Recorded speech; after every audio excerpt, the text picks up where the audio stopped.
folks, that's the legendary Gene Chandler singing one of my all-time favorite hits, Rainbow 80. I wonder how many babies were made to that song. Let me give you just a little more taste of Rainbow 80 by Gene Chandler. Of a highway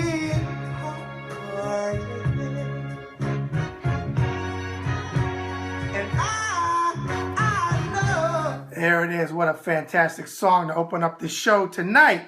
Hey, this is Bad Brad Berkowitz, the host of the Bad Brad Berkowitz Show. And this is another RSR video email bag. So before we get into your questions from around the world, make sure you subscribe to the RSR YouTube channel. Forget about it. You were waiting for a forget about it, weren't you? Well, there's your forget about it. Make sure you sign up for the RSR YouTube channel so you can watch all of our videos. Everything that's going on. We're shooting so many. Oh my God, I can't keep up. I got an assistant, another assistant to keep up with that assistant, and I don't know what the heck is going on, but I'm shooting these videos because we said we would bring them to you. Forget about it. So without further ado, let's get to your questions. First question is, Bad Brad, the fight between Mosley and Mayorga is pitiful. How can they put it on pay-per-view? I have to ask, who wins and how? Signed, Jacob T. from Larchmont, New York. Jacob T. from Larchmont, New York. Let me get this camera angle right. Jacob T., let me tell you like this. First of all, I agree with you, pal. Thanks for writing in. It is a joke. You got the smoker versus the senior citizen. They're both shot. I know they don't like each other, but let me tell you a little bit about that little spiel with the smoke in his face and all of that crap. I'm sure there's bad blood, but it's taken to a different level because they're trying to sell it. It's got no business on pay-per-view, and actually it's got no business even happening. They figure because of the names, and if they blow some smoke and they do some ridiculous shtick, that it's going to sell. It's not going to do well. It's a joke. I think they both need the money. I'm going to call the money card on this one because I can't see why Shane has to continue to fight. If I recall correctly, I think he got beaten his last fight. I want to say it was against Anthony Mundine. I could be wrong, but I think he got stopped. And Ricardo Mayorga, who's made a couple comeback fights. I told you on an earlier show that Deb and I actually covered him in Oklahoma. He came in with, I think, orange hair that particular day. Oklahoma City. And he's shot. There's nothing left in the tank. His days of when he beat Vernon Forrest, when he was a tough SOB, they're over. It's the cashing on Fazools. But you know what? I'd rather them do something else. Become a trainer. Become a commentator. Do something else. This is the problem with not having a mandatory retirement fund. These guys feel that they have to fight on and on and on. But the fight is a joke. I won't be tuned in. I could care less. But I'm going to give you a prediction because you asked. I'm going to say Shane Mosley by knockout in the 6th round. Okay? Now bet on Mayorga because I picked Mosley. There you go. Jacob T. from Larchmont, New York. Next question.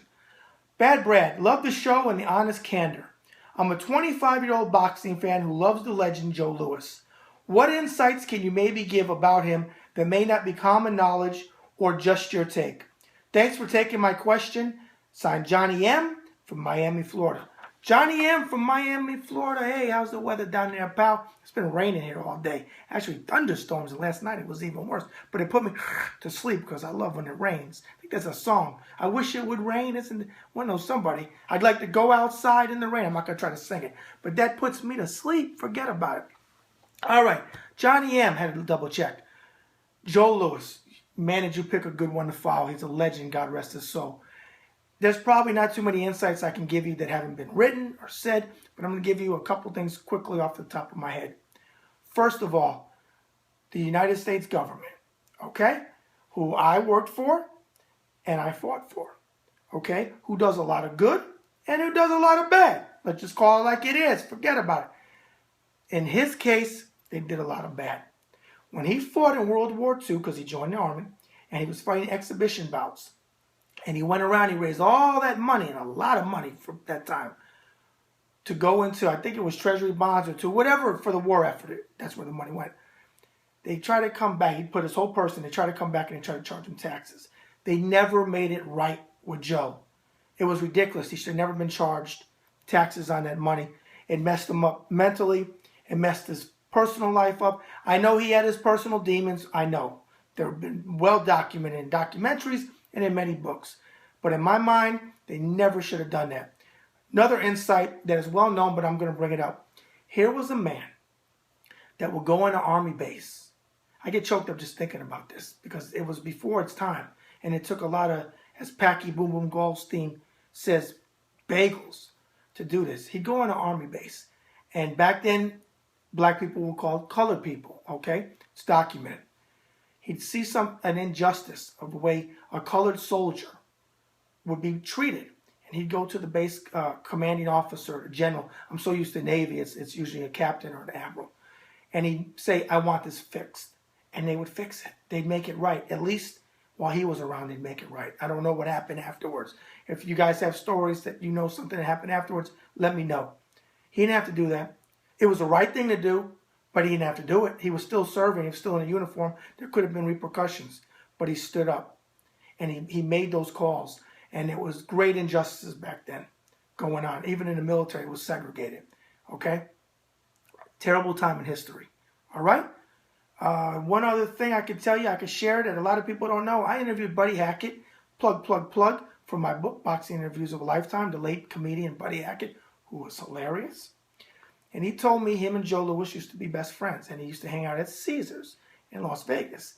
And what he would do is Buddy would crack up Joe Louis so bad that Joe would literally fall on the floor. I kid you not. Sinatra used to fall on the floor when Don Rickles would crack him up. And what happened was Joe would fall on the ground and Buddy would start getting him a 10 count. 1, 2. And Joe said, don't count me, don't count me, don't count me. And he would do it. He would do it again over and over again. He loved Buddy Hackett. They were very close. All right, Johnny, I hope those are some insights that you didn't know. Again, you picked a great guy to follow. Joe Louis is a legend. One of the greatest to ever do it. God rest his soul. Last question. Bad Brad, I'm writing you from England today. I saw Naseem Hamed recently, and he's big as a house. I used to love watching this guy fight and his ring entrances. What are your thoughts about him? Signed, Fel A. from London, England. Well, Fel A. from London, England, from across the pond. It's a good question. Naseem Hamed, I got to be honest, wasn't crazy about him. But I enjoyed watching him, and if I have to be honest, which I always am, I was one of those guys, like with the Floyd Mayweather people that don't care for him, that love to tune in to see him get beat. And it was a long time before that happened. But his ring entrances were great. They were one of the best. He reminded me of Hector Camacho, but he took it to another level. I remember one time when he came in on a carpet, on a flying carpet. Man, that was some funny stuff. Tough guy, unorthodox, had a lot of power, which came from his legs. He had like tree trunks. He had Emmanuel Stewart train him, so you didn't get much better than that. Forget about it. He wound up losing to a guy who went on to be a legend, Marco Antonio Barrera, who beat him from pillar to post. That was pretty much the end of Naseem Hamed, even though he fought on after that. But as far as boxing, he was great for boxing because he was one of those guys that people tuned in, and a lot of people tuned in to see him lose. But nonetheless, extremely exciting to watch. Wish there was more guys like that today. All right, folks, there's the answer to your questions for the RSR video email bag tonight. Forget about it. So make sure you send your questions in. If you want to be on the show, you can't be on the show because you IM me or you leave it on the post of one of the videos we put up. That's not how we take the questions, folks. You got to email them in. We got to put them together, compile them, and then we go from there. All right? Send them in too. Forget about it. Ringside Report 2014 at gmail.com. That's Ringside Report 2014 at gmail.com. And as we always do, forget about it. It's another show in the can. And as Frank Sinatra sang so eloquently, so long ago, and it was long ago, the best is yet to come. Bad Brad out.